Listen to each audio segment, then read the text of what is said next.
Arrivato a Verona nel 1973, a quei tempi non era permesso entrare nel forte perché ogni giorno sulla parte retrostante alla Valsina trovavamo serpenti e quindi molto pericoloso. Noi scoprimmo un passaggio segreto sotto qui praticamente, avevamo la possibilità sempre di nascosto di venire da questa parte e andare in giro di qua. Una volta ci siamo anche fatti un orticello, ci siamo allevati i conigli. Di pomeriggio non si poteva andare in giro perché era il periodo famoso delle Brigate Rosse e robe varie, per cui eravamo molto controllati e molto protetti, diciamo così. C'era la palazzina dove abitavamo noi scapoli e poi alle spalle, qua dietro, c'erano dei magazzini dove venivano depositati materiali delle trasmissioni, telescriventi, tutto materiale praticamente che veniva utilizzato da Westad. Quando praticamente si cambiava e si evolveva il tipo di macchinario, allora il vecchio veniva depositato qui. Ed era solo questa parte qui, di là a noi era praticamente off limits, come si diceva allora. Io ho frequentato questo luogo nel 1954, facevo la quinta elementare. In classe con me, giù alle scuole Ippolito Nievo, c'era un ragazzo che abitava qua. Quindi ho avuto occasione di vedere l'ambiente, le persone, c'era una moltitudine di persone ed erano persone di modesta condizione, insomma, ecco. C'era del buono e anche del meno buono.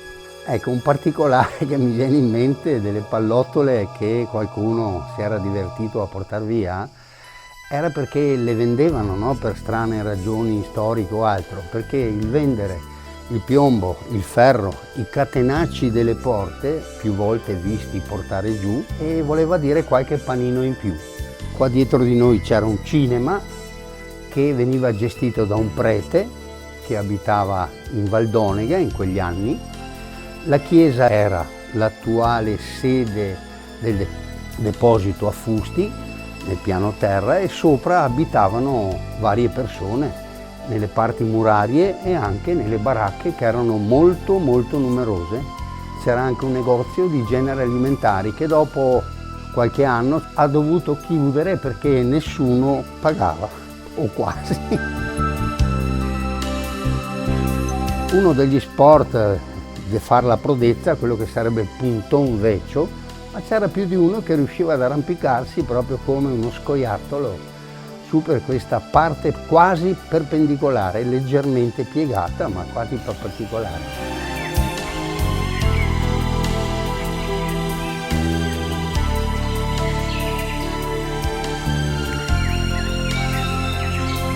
Ma qua non c'era niente, proprio niente.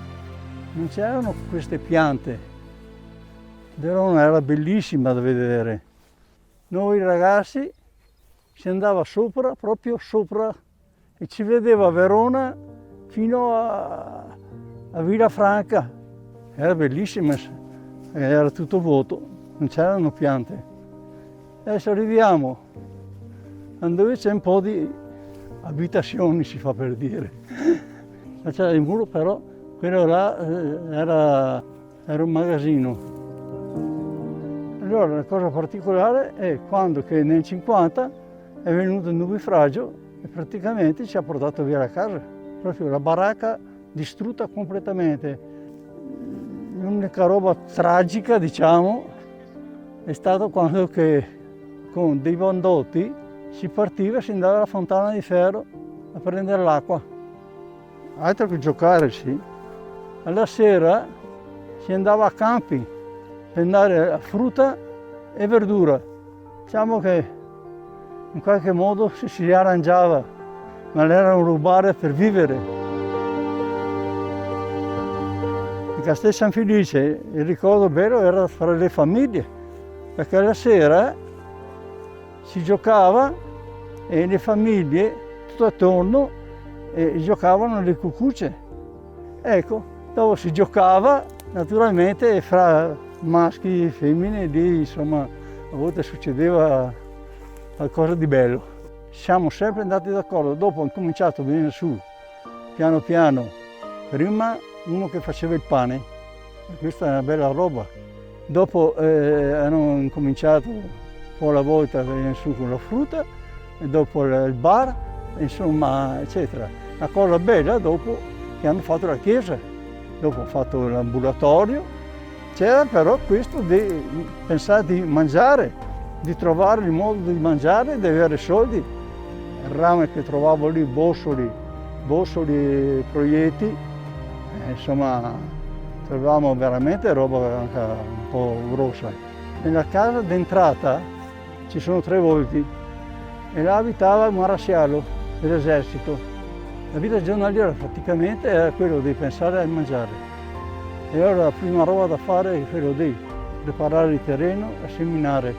Si arrangiava, insomma, ecco. Il problema grosso naturalmente era l'acqua, perché l'acqua della cisterna e del pozzo hanno buttato giù, che hanno trovato un cadavere, era infetto l'acqua. All'interno nostro del forte praticamente erano tutte baracche. Agli anziani case di muro, come noi eravamo in 3 fratelli, mamma e papà, la baracca, insomma, ecco. La bellezza di San Felice era quello che c'erano le gare di auto, moto, biciclette, carrettini. La gente era abbastanza vicina, si aiutava, ci andava d'accordo, insomma, ecco.